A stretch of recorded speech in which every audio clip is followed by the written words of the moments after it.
Hello সবাইকে, কেমন আছো তোমরা সবাই? আগের ব্লগে তো তোমরা দেখেইছো আমি দুদিন আগে গিয়েছিলাম তারাপীঠ মন্দিরে। আর সেদিন সকালবেলা অনেকটা তাড়াতাড়ি ঘুম থেকে উঠেছিলাম, আর তারপরেই রাজীব দাদার গাড়ি করে আমরা চলে গিয়েছিলাম হাওড়া স্টেশনে, কারণ আমাদেরকে ওখান থেকেই ট্রেন ধরতে হবে। আসলে নন্টু হওয়ার আগে মা একটা মানসিক করেছিল, আর সেই পুজোটাই দিতে আমরা যাচ্ছিলাম।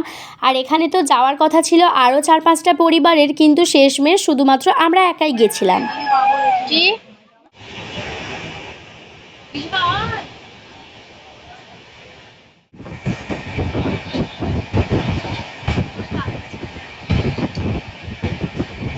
ট্রেনটা ছাড়তে না ছাড়তেই আমাদের খাওয়া দাওয়া একদম ফুলদমে শুরু হয়ে গেছে, মানে কি না কি খেয়েছি আমরা সেদিনকে। আর খাওয়ার পরে ভাবছিলাম যে এত উল্টোপাল্টা খাবার খাচ্ছি না আমাদের শরীরটা খারাপ হয়ে যায়।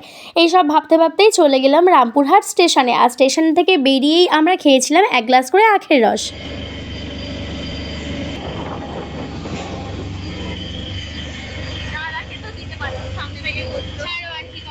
তারপরেই ম্যাজিক গাড়ি করে চলে গেলাম আমরা তারাপীঠ মন্দিরের কাছাকাছি। যাওয়ার পরেই আমরা একটা হোটেলে চেক ইন করে নিলাম, আর এই হোটেলটা ছিল ভীষণই সুন্দর।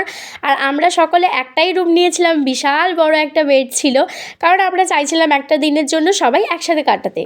আর আমরা একদমই মন্দিরের কাছাকাছি একটা হোটেল নিয়েছিলাম, কারণ তোমাদেরকে বলেছিলাম আমার বাবার শরীরটা খারাপ, তাই বাবার যাতায়াতের জন্যই আমরা খুব কাছাকাছি একটা রুম নিয়েছিলাম। আর যাওয়ার পরেই অনেকটা বেলা হয়ে গেছিলো, তাই আমরা চলে গিয়েছিলাম ওই হোটেলেরই রেস্টুরেন্টে। আর ওখানে গিয়েই আমরা সবাই যেহেতু মানসিকের পুজো দেবো, তাই আমরা নিয়েছিলাম ভেজ খাবার।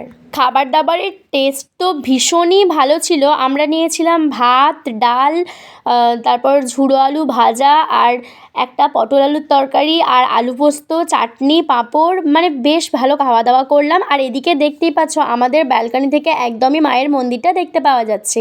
তারপরে এখানে আমি রেডি হয়ে নিচ্ছিলাম। এই শাড়িটা আমি আগের বছরই কিনেছিলাম পুজোর সময় মিন্ত্রা থেকে। শাড়িটা খুব একটা বেশি পরা হয় না, তাই ভাবলাম একটু শাড়ি পরেই পুজো দিই। আর এদিকে দেখতেই পাচ্ছ আমি একদম শাড়ি পরে রেডি হয়ে গেছি, যদিও শাড়িটা আমাকে বৌদি পরিয়ে দিয়েছিল, কারণ প্রথমেই বললাম আমি আর সব কিছু পারলেও শাড়িটা আমার দ্বারা এখনও পরে ওঠা সম্ভব হয়ে ওঠে না। আমরা ছিলাম মায়ের দান লজে, আর ওখান থেকে বেরিয়েই আমরা পুজো দেবো বলে চলে যাচ্ছিলাম মন্দিরের সামনে। আর আমাদের তখন বলা হয়েছিল যে বিকালের টাইমটা মন্দিরটা ফাঁকা থাকবে, আর আমরা বেরিয়েছিলাম তাই জন্য 4:30টার সময়। আর প্রথমেই গেলাম ডালার দোকানে, ওখান থেকে ডালা কিনে নিয়ে একদম হেঁটে হেঁটে চলে গেলাম মন্দিরের ভিতরে।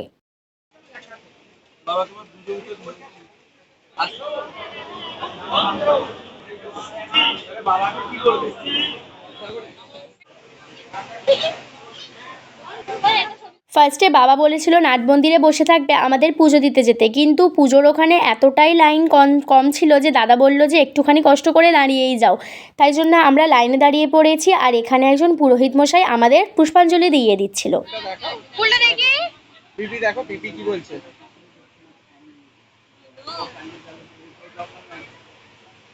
ঠাকুরের মালা এবং শাড়িটা ঠাকুরমশাই নিজে হাতেই ঠাকুরকে দিতে বলছিলেন, তাই জন্যেই আমরা ওইগুলোকে হাতে নিয়েই চলে গেলাম একদম গর্ভগৃহের সামনে।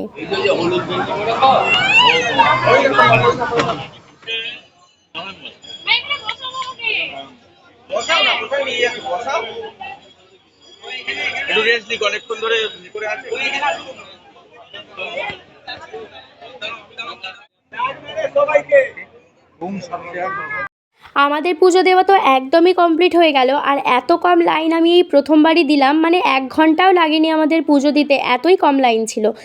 আর সেদিন তো ছিল সানডে, তাই হয়তো আরও বেশি কম লাইন ছিল। তারপরে আমরা নমস্কার করে এগিয়ে যাচ্ছিলাম সামনের দিকে, আর ওখানে গিয়ে আমরা ঠাকুরকে ধূপবাতিও দিয়ে দিলাম।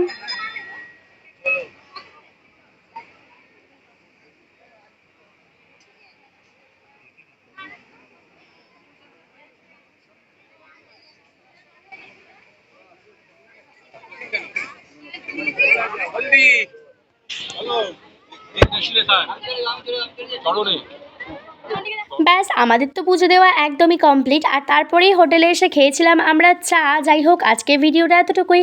তোমাদের আজকের ভিডিওটা কেমন লেগেছে জানিও, আর যদি ভিডিওটা ভালো লাগে লাইক করতে তোমরা একদমই ভুলো না। দেখা হবে তোমাদের সাথে পরে কোনো একটা ভিডিওতে, আর ততক্ষণ তোমরা ভালো থেকো, সুস্থ থেকো, আর সকলকে ভালো রেখো। জয় তারা।